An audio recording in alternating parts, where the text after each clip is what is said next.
Olá, queridos amigos, queridas amigas, estamos de volta aqui com o nosso programa Semeando Espiritualidades, Diálogo e Crítica. Estamos saudando vocês todos da comunidade Paz e Bem e todos os que nos seguem da TV 247, da Universidade Livre Pampédia, dos nossos blogs da Universidade Livre. Estamos aqui recebendo hoje uma pessoa muito querida. Eu e Maurício Zanolini estamos recebendo o pastor, doutor em Ciências da Religião, Luiz Carlos Ramos, e que é também um professor convidado da nossa Universidade Livre Pampédia, que colabora conosco e nós temos um diálogo bastante fecundo. Seja bem-vindo, Luiz Carlos, aqui no nosso programa. Estamos muito felizes que você está aqui conosco. Eu agradeço demais pelo convite. Obrigado. Pode ir. Então, nós vamos começar antes, como a gente sempre faz, fazer uma pequena leitura de um parágrafo muito bonito do Martin Luther King, já que nós vamos hoje trabalhar a questão do protestantismo, da reforma, nos seus aspectos progressistas, né? Então, vamos citar um dos maiores líderes, né, do protestantismo contemporâneo, que foi Martin Luther King, e ele diz o seguinte, num discurso que o Maurício Zanolini traduziu para o português, que ainda está inédito, que se chama Para Onde Vamos a Partir Daqui, ele diz o seguinte: a outra coisa é que estou interessado num mundo melhor, estou interessado na justiça, estou interessado na irmandade, estou interessado na verdade. E quando alguém quer essas coisas, não pode nunca defender a violência, porque pela violência você pode matar um assassino, mas você não pode matar o assassinato. Pela violência, você pode matar o mentiroso, mas não pode estabelecer a verdade. Pela violência, você pode matar aquele que odeia, mas não pode matar o ódio. A escuridão não pode dar cabo da escuridão, apenas a luz pode fazer isso. Eu vos digo que também decidi permanecer com o amor, pois sei que o amor é, em última análise, a única resposta para os problemas da humanidade. Então, esse trecho maravilhoso para a gente iniciar aqui as nossas conversas e reflexões. Eu vou começar com uma pergunta provocativa, Luiz Carlos. O protestantismo é, de fato, o patrocinador ou a ideologia do capitalismo? Ou nós temos o protestantismo que se opõe a esse sistema injusto, esse sistema desigual em que nós vivemos? Dora, primeiro, muito bom dia, obrigado pelo convite. Eu quero dizer que eu tenho apreciado muito os seus programas, as suas falas. E, aliás, a partir do seu próprio nome, né, Dora, encontre já é um encontro gostoso. Obrigado por esse encontro. A sua pergunta é muito perspicaz e é óbvio, né, que não há um protestantismo. E ainda bem, algumas dessas expressões do protestantismo nos fazem, de fato, até ter vergonha dele, mas há outros que são realmente assim, encantadores. Por exemplo, eu tive a sorte de ser criado num contexto de uma igreja bastante tradicional até, mas com inspirações maravilhosas. Por exemplo, na minha infância e adolescência, eu tive pastores muito lúcidos que admiravam, por exemplo, para você ter uma ideia, eram assim, as referências deles nas pregações eram pessoas como Gandhi, como que você comentou já num dos seus programas, Albert Schweitzer, que é uma pessoa extraordinária, né? Também já fiz boas Eu palavras para o bom dia. assisti, maravilhoso. Martin Luther King. Então, você tem uma vertente do protestantismo que é extraordinária. O próprio John Wesley, que é da minha tradição, eu sou metodista. Então, eu tive esse privilégio de conhecer esse lado de um protestantismo que está, de certa forma, na contramão desse estereótipo de um protestantismo muito mais individualista e capitalista. Então, sim, eu queria dizer que, quer dizer, sim e não, quer dizer, o protestantismo talvez esteja, ele seja usado para fundamentar o capitalismo, como Max Weber, por exemplo, apresenta, embora, como eu estava comentando antes, o Max Weber se inspira nos seguidores de Calvino, nos que vieram depois dele, não em Calvino exatamente, ele não cita, por exemplo, as Institutas, que são a obra principal, né, de Calvino. Ali, o Calvino em nenhum momento defende questões assim explicitamente capitalistas, embora ele tenha algumas considerações bastante interessantes. Mas só para tentar resgatar um pouquinho da história do Calvino, é que Genebra foi uma primeira experiência democrática e era um lugar de acolhimento de todos aqueles que eram perseguidos em outros países. O próprio Calvino era um exilado, ele fugiu perseguido, né? A família dele perseguida da França, os huguenotes não eram admitidos, não eram tolerados, e lá em Genebra essas pessoas tinham o direito, né, a alguma liberdade, essa valorização da liberdade na convivência. É verdade que depois ele foi se institucionalizando bastante, mas mesmo assim acho que tem ali alguma coisa que se salva. O que é importante dizer assim que nunca a gente tem só o trigo de um lado e o joio do outro, eles estão meio entremeados, e é muito difícil a gente separar uma coisa sem jogar fora a outra também, né? Já dizia o Evangelho. Aliás, é a leitura do Evangelho do domingo passado. Na igreja cristã Verdade. de geral. Assim, né? As coisas não são maniqueístas, né? Não São são, maniqueístas. não são. Então, acho que é isso. O protestantismo produziu coisas maravilhosas, mas também produziu coisas muito questionáveis e que a gente deve deixar de lado no meio do caminho. Uhum, uhum. E você quer, assim, falar um pouco, por exemplo, quais são, no passado, ali, lá no início da reforma, aliás, até dentro dos pré-reformadores, Wycliffe, Jan Hus e depois o próprio Lutero, o que eles trouxeram como novidade progressista? Porque, de certa maneira, eles estavam se opondo, né, a um medievalismo, a uma opressão da fé, né? Quer dizer, porque a reforma foi um grito de libertação da razão humana, né? Da autonomia, digamos, da fé, né? Pelo menos nesse sentido, a gente pode dizer que toda a reforma caminhou nessa direção, né? Quando surgiu a reforma, né? Perfeito. Assim como você disse, Hus e Wycliffe, por exemplo, cada um no seu lugar, um na Inglaterra, outro lá na atual República Tcheca, né? Hoje, Praga, ali naquela região, eles foram questionadores. Então, esse pensamento crítico que você também tanto valoriza nos seus diálogos e crítica, né? Eles foram capazes de fazer essa análise de uma conjuntura e terem a coragem de tentar inverter e virar a pirâmide. Portanto, eles são revolucionários. Quando eles questionam certas coisas que estavam assim estabelecidas. Uma delas é justamente essa coisa do poder econômico da igreja. Então, quando eles questionam o poder econômico da igreja, faz com que o camponês lá pense assim, mas se eu posso questionar a riqueza da igreja, por que eu não posso questionar a riqueza do senhor feudal aqui? E aí esse movimento motivou algumas revoluções dos camponeses. Alguns apoiaram, Lutero, infelizmente, não, ele acaba ficando do lado, né, contra os camponeses, vamos dizer assim. Essa é uma falha do Lutero, porque ele conseguiu enfrentar a igreja, mas não conseguiu enfrentar o poder econômico do seu tempo, né? Pelo menos em O parte. Thomas Müntzer, que foi quem liderou, né? Isso. Esse é um outro cara super revolucionário. Se a gente pensar nisso, que de certa forma o cristianismo instiga esse tipo de inversão das pirâmides. A revolução é isso, é pegar o que está embaixo e colocar em cima. Então, em alguns aspectos, sim, eles foram revolucionários, com certos limites. Então, uma das coisas mais importantes, eu acho, é esse questionamento da riqueza da igreja e a necessidade de que a igreja fosse pobre com os pobres. Essa é um pouco meio tônica de todos esses. A outra questão que eles valorizam demais é a liberdade individual, porque esse tema da liberdade é da modernidade. O indivíduo não existia, né? O que existia era a sociedade medieval, todo mundo submisso à igreja, etc. Não havia essa liberdade de interpretação, liberdade de leitura das escrituras, liberdade de tomar decisões, enfim, nem com quem você casava, você não tinha liberdade para nada. E esse mundo moderno vem com essa valorização do indivíduo. Então, vamos pensar assim, se a gente fosse falar meio linguagem contemporânea, seria uma valorização dos direitos fundamentais da pessoa, ou do indivíduo humano. Ainda não tem tanto essa preocupação coletiva, da coletividade. O que eles fazem é questionar a hierarquia e valorizar o indivíduo. É um passo, mas é um passo ainda um tanto limitado, né? Mas é um passo importante, sem dúvida. Então, aí, fala um pouco também, que acho que as pessoas em geral não conhecem, né, da tradição metodista, o seu fundador, o Wesley, o que ele trouxe de novidade, digamos, no cenário. Conta um pouco sobre isso, né?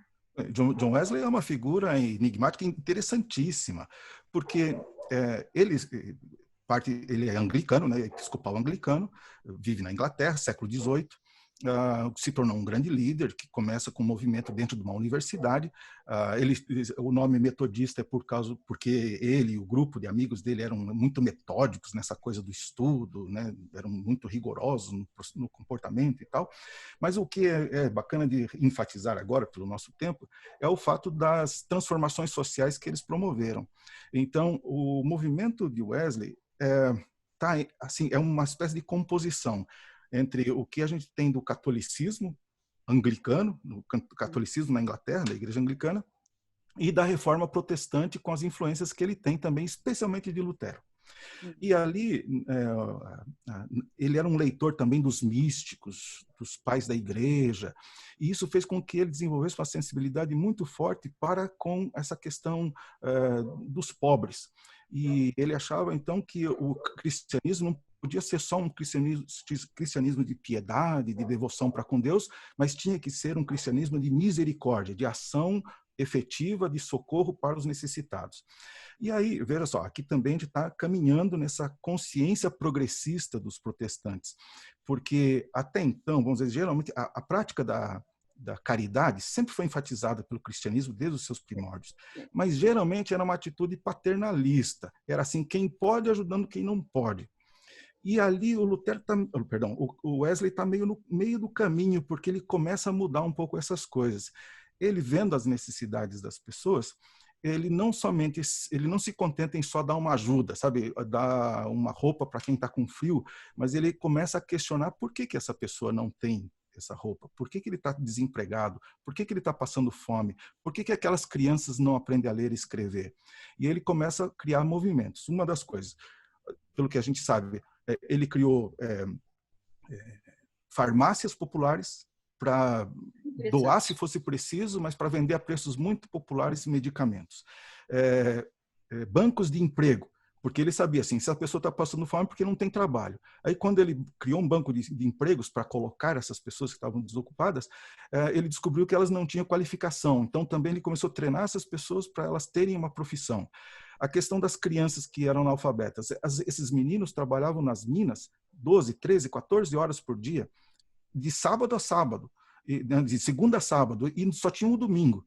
Então ele começa, os metodistas criam uma escola, que depois ficou conhecida como escola dominical, que era para ensinar essas crianças a ler e escrever. Então não era uma aula de catequese para ensinar as coisas espirituais.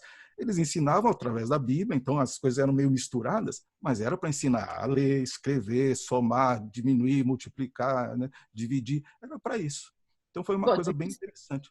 Nesse sentido, isso é uma das coisas que eu tenho que ressaltar, né? Que como estudo da história da educação, a questão da reforma trouxe a necessidade da alfabetização do povo justamente para ler a Bíblia. Isso já era uma demanda do próprio Lutero, né? E depois de outros reformadores, e todos os movimentos de reforma se interessaram muito pela educação. Lá o pré-reformador, o Jan Hus, dentro dessa tradição dele, nasceu o grande, dos maiores educadores de todos os tempos, que é Jan Amos Comenius, né? Comenius, sim. E justamente queria educar a educação para todos, a educação universal, a Pampédia, e vem dessa inspiração de que era preciso todos serem alfabetizados, todos terem acesso à educação, para poderem também fazer o livre exame da Bíblia, né? Que era uma das... Inclusive as meninas, as mulheres, isso é maravilhoso. Assim. Exatamente. Né? E só vou complementar com mais uma informação sobre o Wesley, para fechar aquele capítulozinho do Wesley, é que o primeiro registro que se tem de um sindicato de trabalhadores na Inglaterra foi fundado por metodistas, por um grupo de metodistas. Sabe, trabalho nas prisões e tal, um monte de coisas. Mas havia essa... Então, nós estamos numa transição daquilo que se faz em termos de ação social, como atitude paternalista, para aquela que começa a afetar, a tratar as causas da opressão, as causas da miséria, as causas, né, do analfabetismo, da falta de saúde. Isso é bem interessante. Situando historicamente, Wesley viveu no século XVIII, né? 1103 a 1791, estou vendo aqui. Ou seja, ele já estava dentro da Revolução Industrial, né? Na segunda metade do século XVIII, já estava dentro da Revolução Industrial.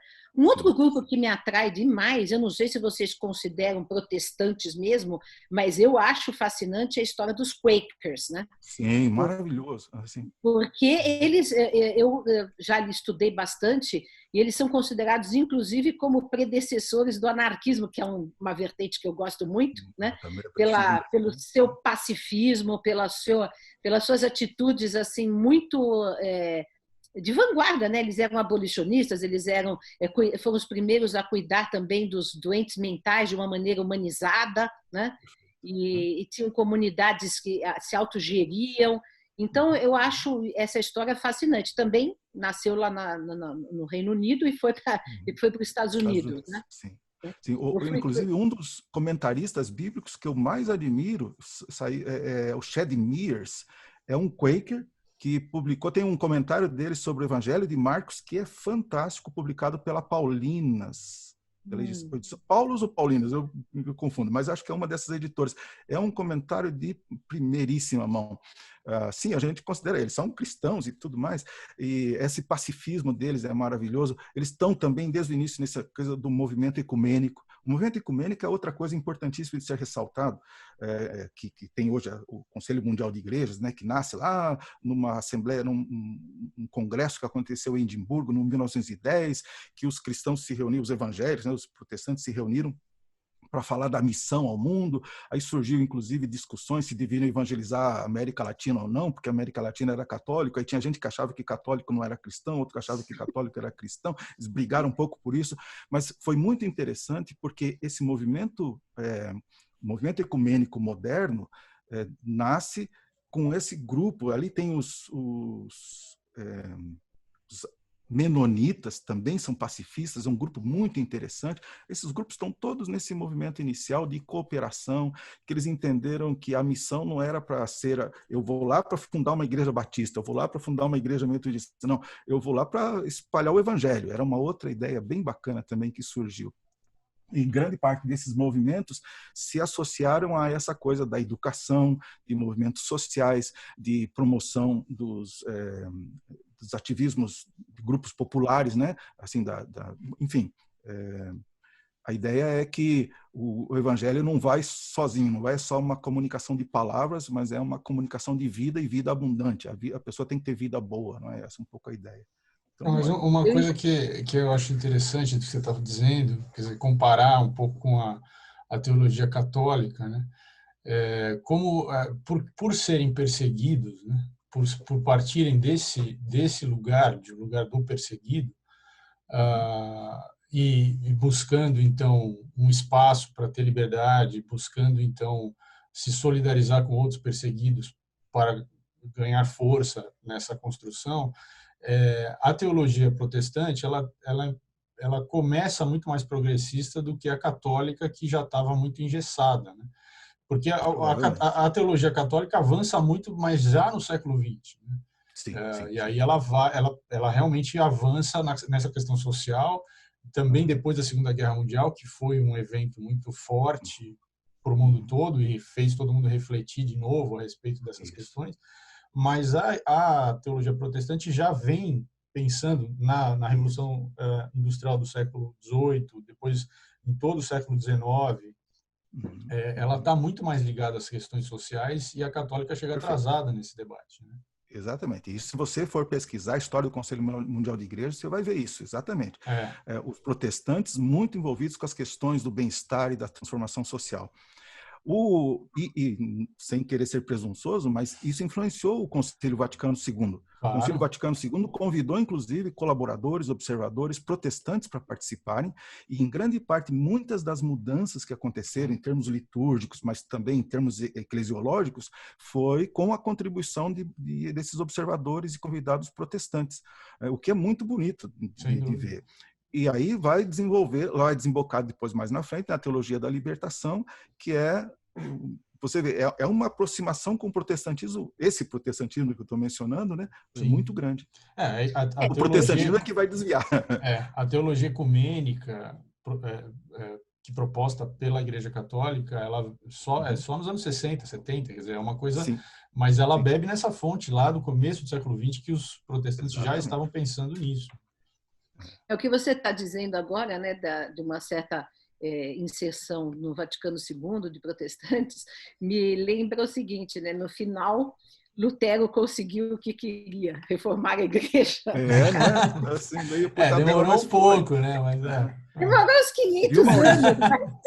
Fala, Maurício, falando um pouquinho dessa coisa de precursor, né, que o protestantismo faz, dessa transformação na Igreja Católica, a gente tem esse grande movimento que é o do evangelho social, do social gospel nos Estados Unidos, século século XIX. 18 para 19, né? Você vê, antes, né? Que também acho que começa meio paternalista, a ideia é assim, o evangelho não pode ser só de palavra, a gente tem que fazer uma ação mesmo. Então lá naquelas regiões ali, Nova York, tudo havia os guetos, havia as pessoas passando fome, gente morando na rua, aquela coisa toda, desempregados, analfabetos. Também eles começaram a se preocupar com isso, né? De um primeiro momento paternalista, mas depois eles começaram a questionar e justamente buscar qual é a causa dessa miséria.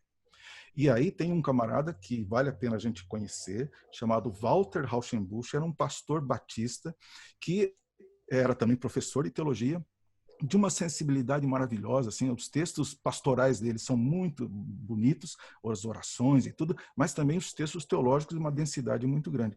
E pelo que nos consta, ele é um dos primeiros a tentar escrever sobre a aproximação entre marxismo e cristianismo, não para criticar, porque para criticar sempre teve, né? O marxismo é do diabo e o cristianismo é de Deus. Não, ele tentou mostrar como que havia muitas possibilidades de aproximação, coisa que a teologia da libertação só vai fazer lá no final dos anos 60 e início dos anos 70, né? Mais de 100 anos depois. E tudo mais. E esse movimento já fazia lá, e inspirou muita gente. Para você ter uma ideia, tem um professor chamado Richard Shaw, que é também considerado um dos precursores da teologia da libertação aqui no Brasil e na América Latina, foi professor aqui em Campinas do Seminário Presbiteriano do Sul, seminário onde eu estudei, o seminário onde o Rubem Alves estudou. O Rubem Alves foi aluno, discípulo desse Richard Shaw. Esse Richard Shaw deu aula nos anos 50, nos 60, nesse seminário, e com a ditadura ele foi expatriado, ele foi mandado embora, de volta para os Estados Unidos. Mesmo assim, naquela época que ele estava ali, era uma época de efervescência, ele encantou muito da juventude da época. O Rubem Alves foi um deles, né? E o Rubem Alves é um dos iniciadores da teologia da libertação, né? Isso. Daí o Rubem Alves também vai ser mais ou menos pressionado aqui na época da ditadura, ele tem que sair do país para não ser preso, e ele vai estudar em Princeton. Lá em Princeton ele escreve uma tese doutoral. A tese dele, o título do trabalho que ele escreveu era Para uma Teologia da Libertação. Quando isso foi para ser publicado, o editor falou, isso aqui não dá comércio, não dá Ibope, não, vamos mudar o nome. E aí, nessa mesma época, tinha um camarada na Europa fazendo muito sucesso, que era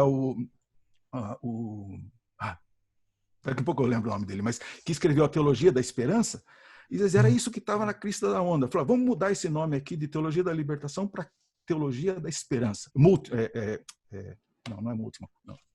É Multman, Jürgen Multman, né? Acho que é isso. Nossa, gente, depois eu preciso conferir direitinho, perdão pela minha falha aqui. Mas é isso.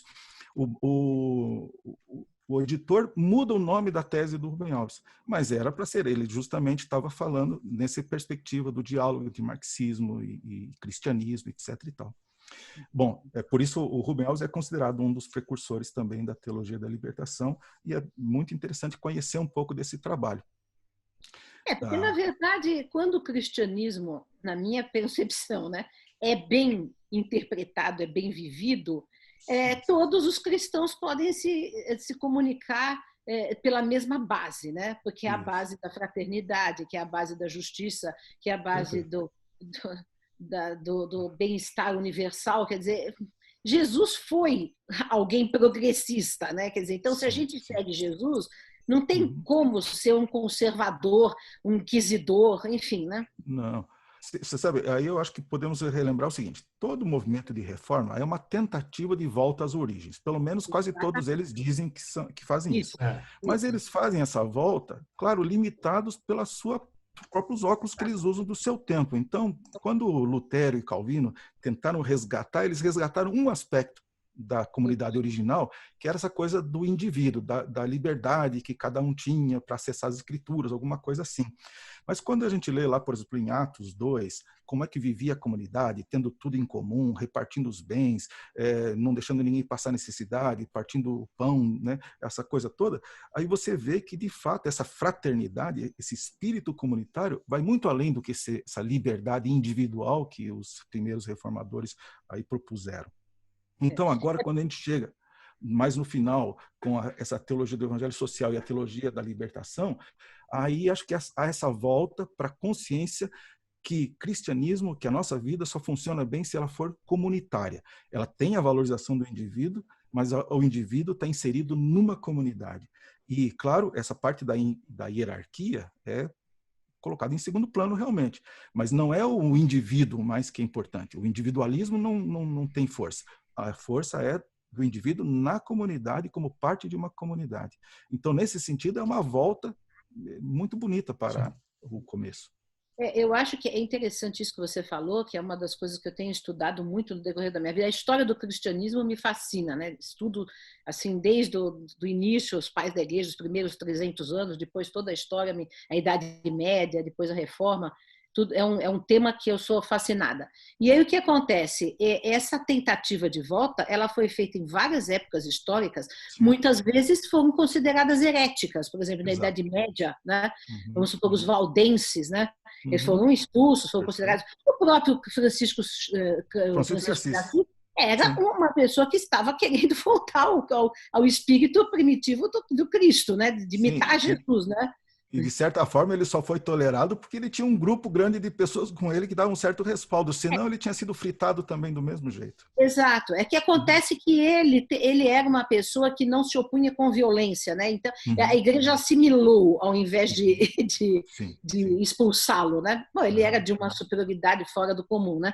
Mas aí o que acontece? E depois outras tentativas inúmeras, né? Algumas ficaram dentro da própria igreja, outras foram expulsas e outras geraram a reforma, e dentro da própria reforma houve várias tentativas de renovação. Eu me lembrei agora, por exemplo, o pietismo, que também foi uma outra vertente que quis recuperar um cristianismo mais intimista, né? E não tão hierarquizado, não tão institucionalizado.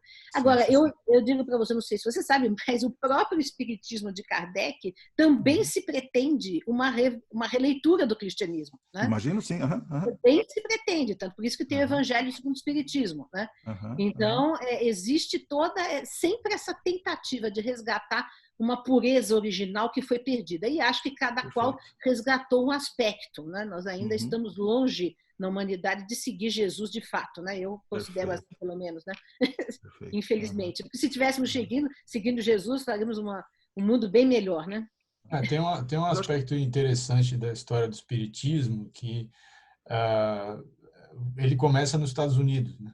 Então, as primeiras manifestações de espíritos, de conversa com espíritos, acontecem nos Estados Unidos no século XIX, nesse contexto dos Quakers, que tinha também ideias ali conflitantes. Tinha a ideia do unitarismo, por exemplo, dentro daquelas comunidades. E aí, dentro dessas ideias, você tem lá um grupo, então, que dissidente, que acha que as mulheres tinham que ter mais participação, que a conversa com o Espírito Santo era uma coisa acessível a todos e que todo mundo poderia falar, poderia manifestar isso. E aí, a partir desta concepção, é que começam a aparecer essas manifestações que depois são estudadas por Kardec, e aí ele faz uma ponte entre isso daí e o que estava acontecendo na Europa, e aí nasce o Espiritismo. Então, também vem de movimentos protestantes em conflito com outras ideias protestantes que já existiam lá e que trazem novidades ali para... E outra coisa, é bom explicar para o público que talvez não saiba, né, o que é unitarismo, né?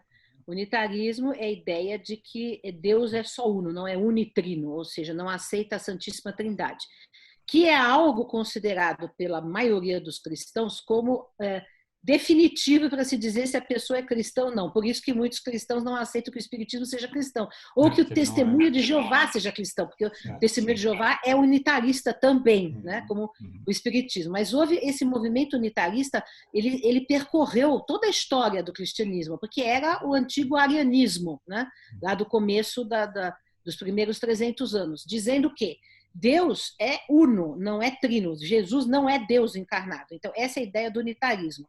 E o espiritismo é unitarista nesse sentido, né? Jesus é um enviado de Deus, tal.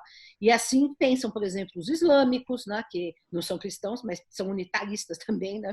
E eles também eles não se tornaram, eles se opõem ao cristianismo nesse sentido, né? Da trindade, porque para eles é um politeísmo, digamos assim.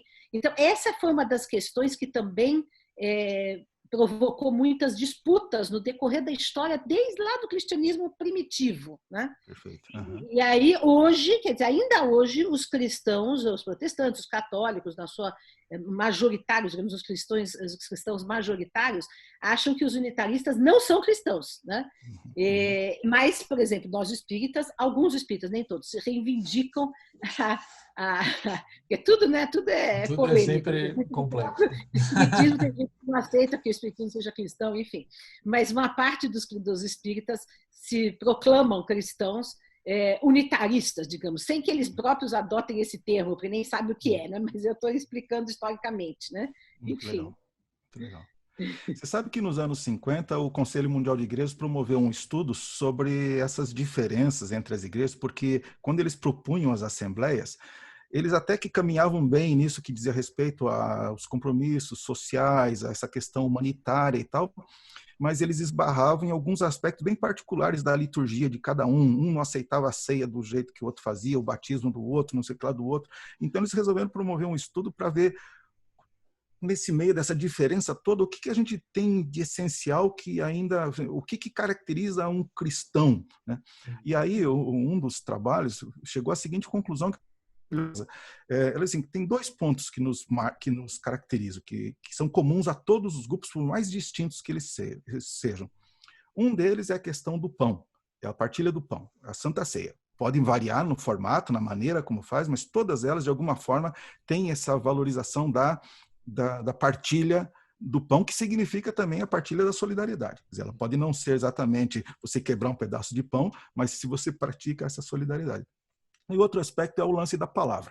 A palavra de Deus, que é lida, que é proclamada, que é anunciada, é o evangelho. Então são esses 2 pontos que não variam. Você pode ir numa igreja católica, ir num outro movimento, em qualquer outra igreja, de alguma forma, eles vão ter preservados esses 2 pilares, ou seja, o cristianismo se sustenta em cima do pão e da palavra, com todas as possibilidades de interpretação que você pode dar de abertura para isso.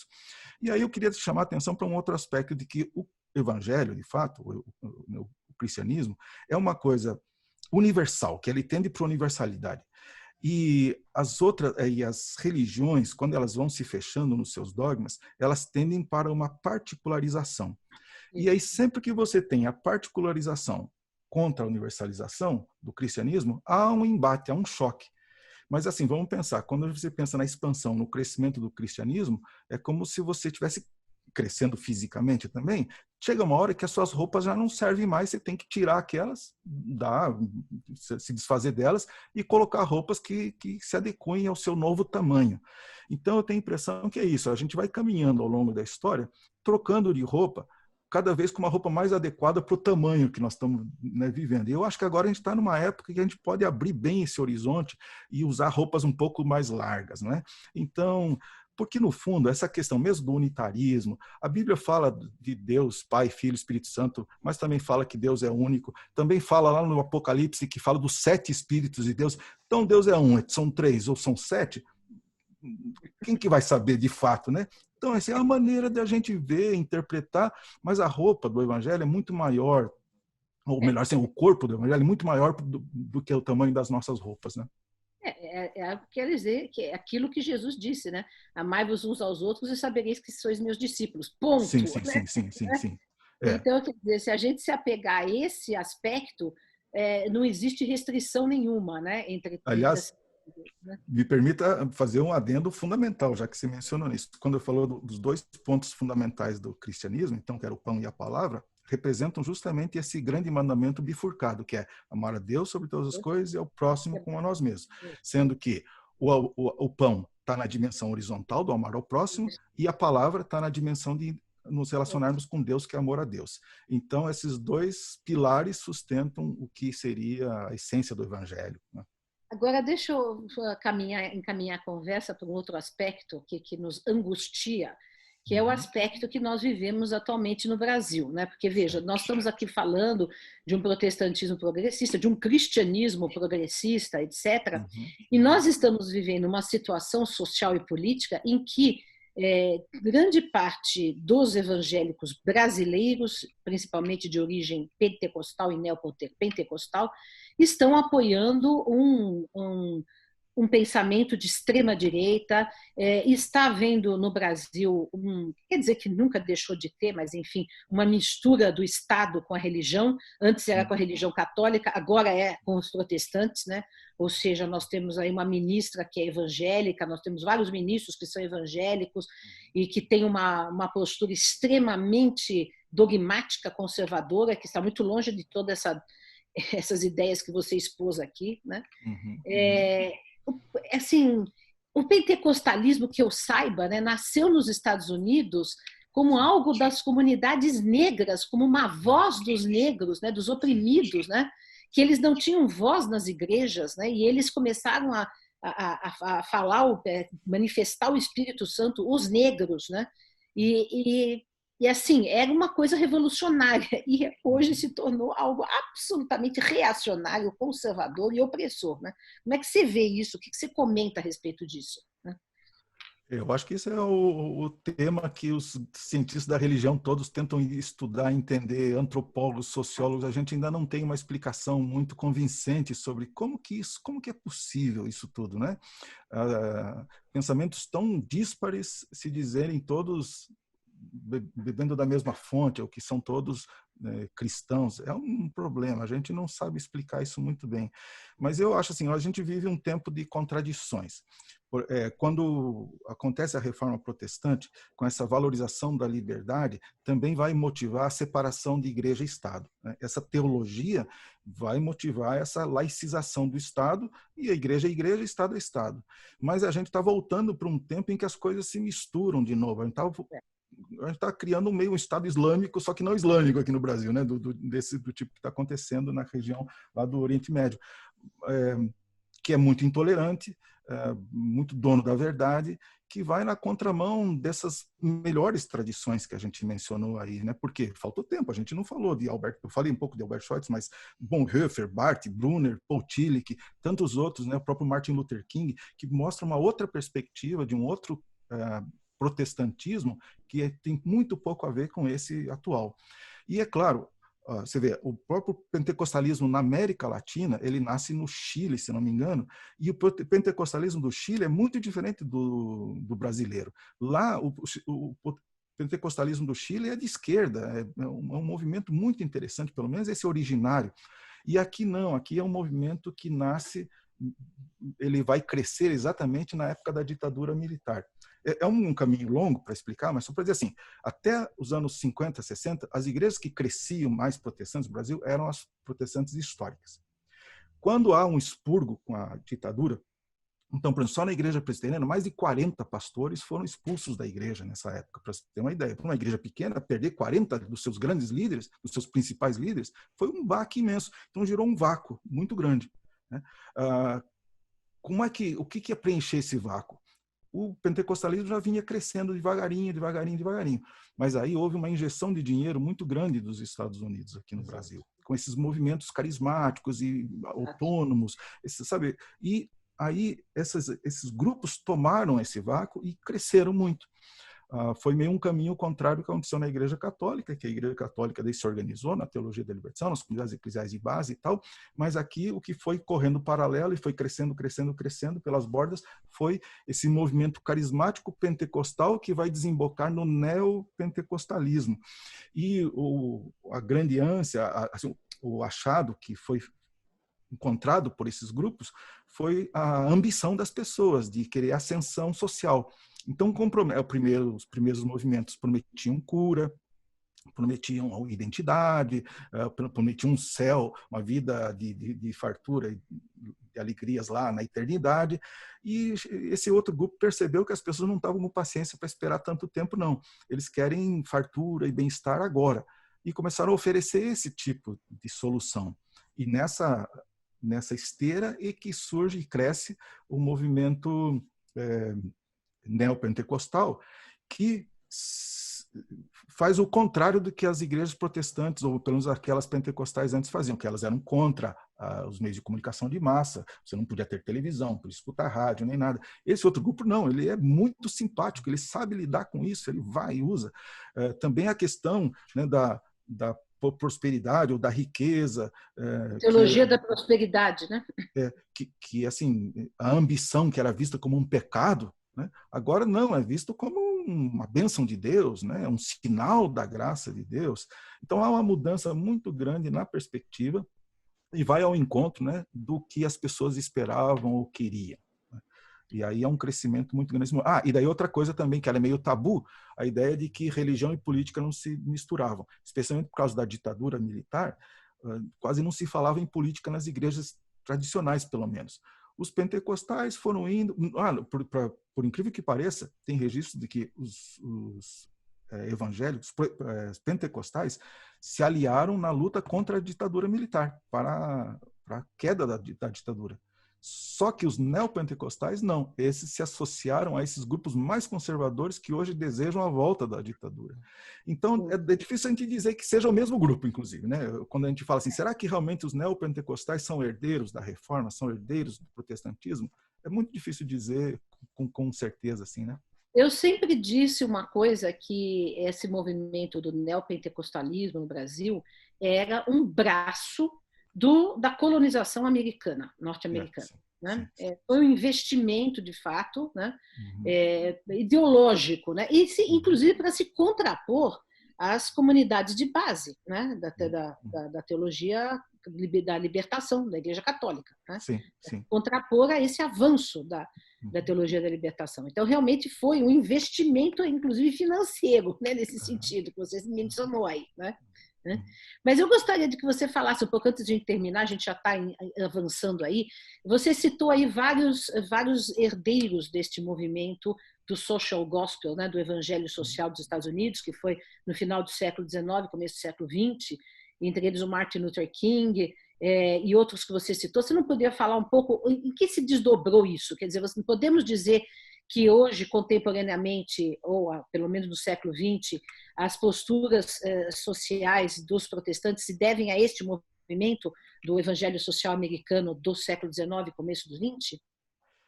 Eu diria que sim, que os que têm consciência de um protestantismo mais progressista beberam dessa fonte, mas não ficaram lá, porque de fato lá ainda tem um resquício meio paternalista, assim, não é? Um evangelho social, assim, você vê alguém passando fome, você deve fazer alguma coisa para ajudá-lo, mas você não ataca exatamente as causas da fome.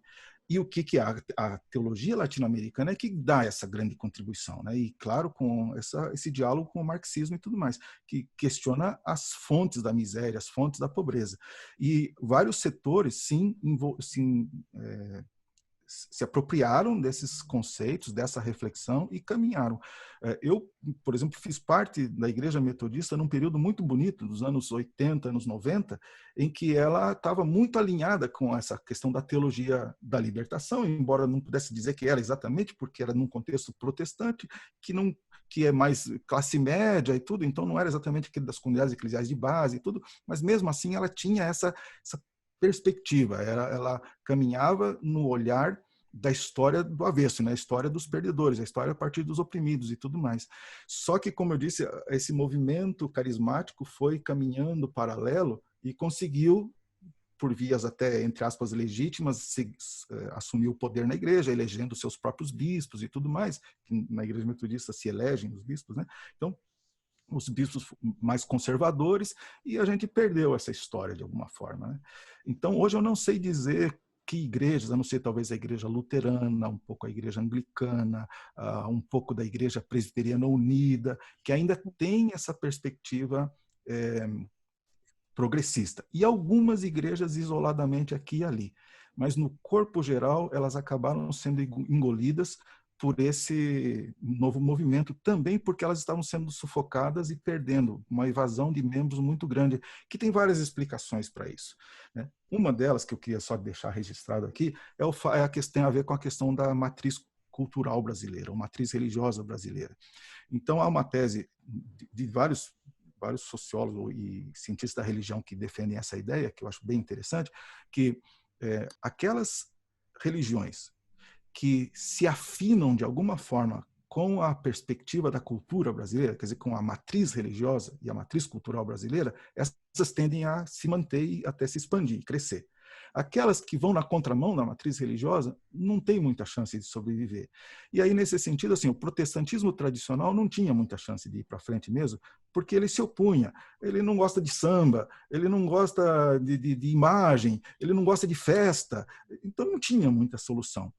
Quando você agora pega essa coisa, qual que é a matriz? A nossa matriz é a indígena, a africana e o catolicismo popular, bem popular mesmo, português e ibérico que chegou aqui, né? Que é das romarias, das promessas, dos milagres, dos santos, né?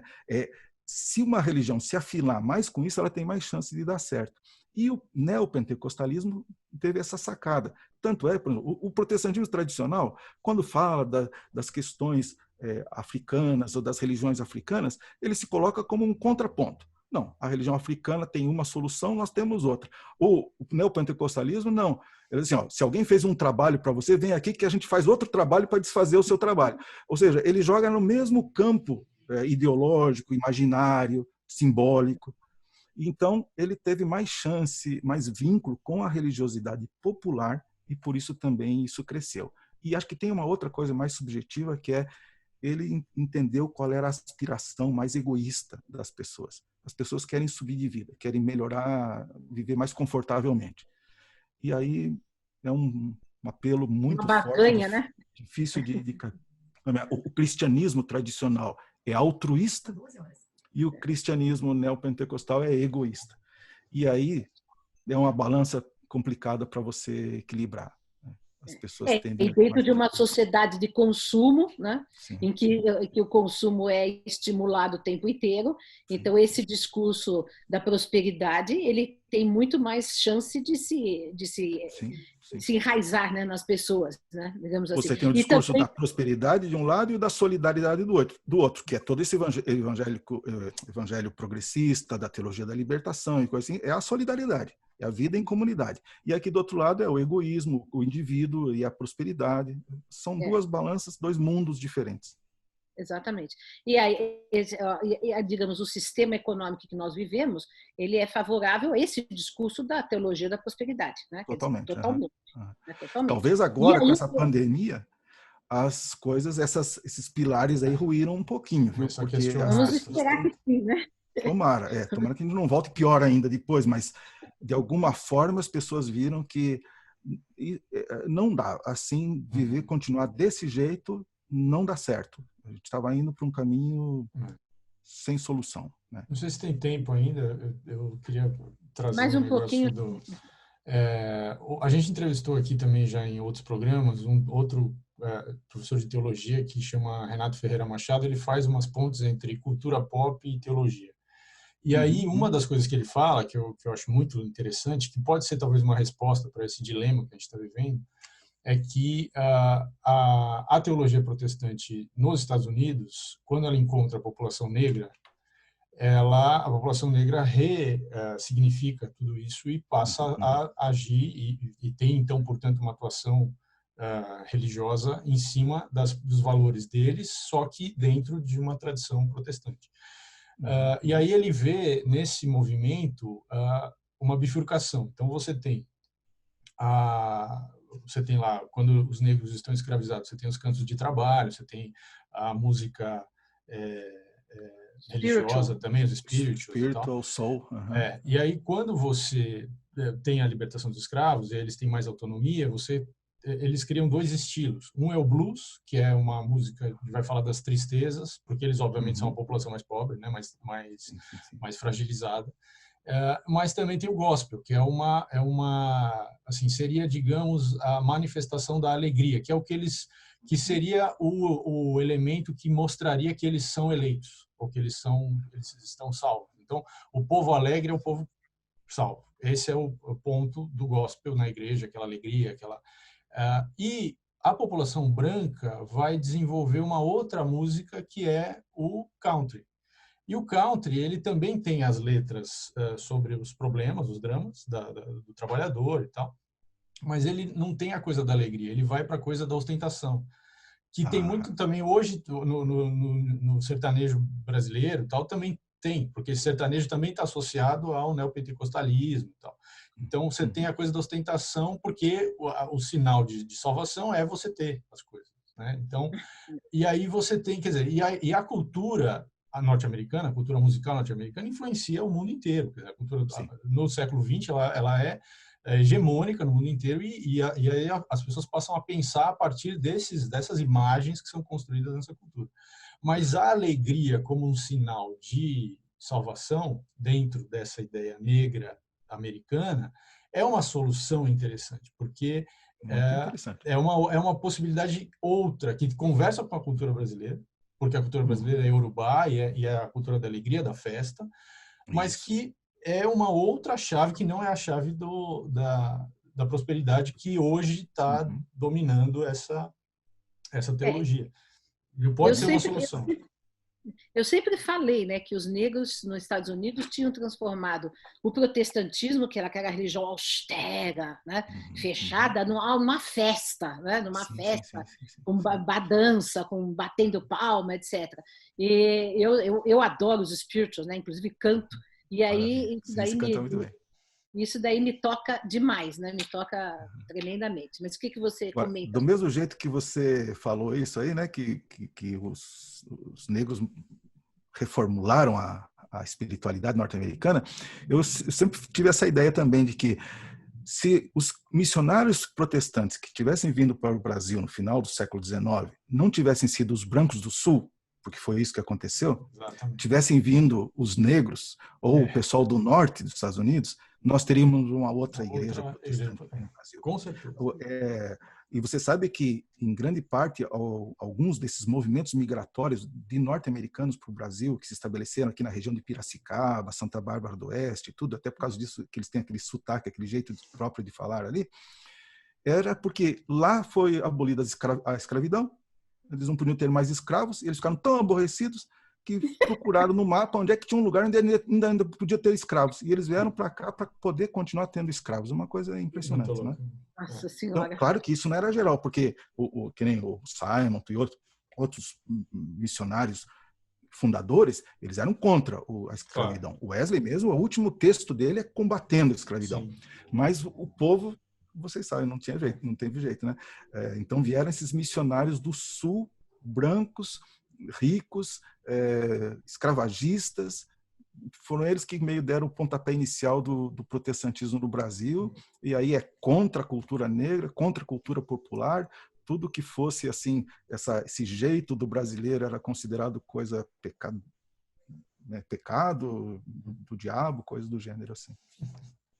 Olha, nós estamos, infelizmente, chegando ao fim do nosso tempo dessa entrevista maravilhosa, mas vamos chamá-lo de novo aqui qualquer hora dessas para a gente continuar e falar outros assuntos. Com muito gosto. Uhum. Mas eu agradeço muito a sua presença aqui e eu gostaria de encerrar a nossa entrevista com a leitura de uma oração, poema, justamente do Walter Rauschenbusch, né?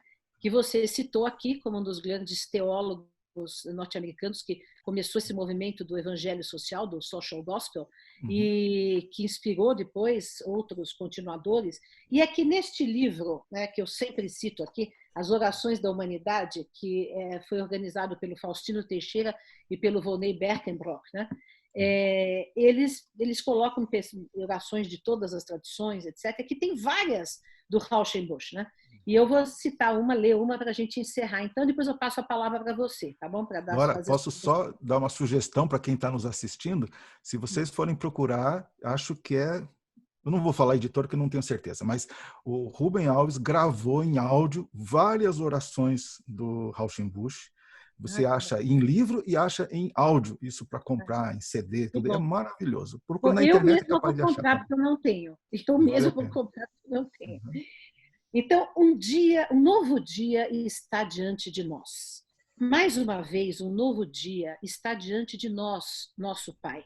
Ao sairmos para o nosso trabalho e ao tocarmos com as nossas mãos, as mãos e a vida de nossos companheiros, faze de nós, pedimos-te, amigos de todo mundo, salva-nos de entristecer um coração com uma palavra de raiva ou com um ódio secreto, que não arranhemos o amor próprio de ninguém com nosso desprezo ou malícia. Ajuda-nos a alegrar com o nosso afeto aqueles que estão sofrendo, a animar os que estão abatidos com a nossa esperança e a fortalecer em todos o sentido do valor e da alegria da vida.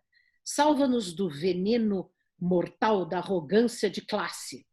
Permite que possamos olhar todas as pessoas face a face, com os olhos de um irmão. Se alguém necessitar de nós, permite que o ajudemos sem relutância, se for possível, e que possamos nos alegrar porque temos em nós este dom de servir os nossos companheiros. Muito bonito. Maravilha. Você quer fazer as suas considerações finais? Só agradecer muito, Dora, pelo privilégio, pela alegria, cumprimentar você pelos seus programas, que tem uma qualidade de vídeo, de áudio muito boas, e o conteúdo que você tem trabalhado tem sido realmente muito inspirador. Muito obrigado. Com amigos como você, a gente só pode trabalhar coisas boas. Que bom, que bom. Então, Obrigado, Maurício, também pelo seu apoio, viu? Eu agradeço, então, e voltamos na próxima semana. Um grande abraço a todos. Abraço.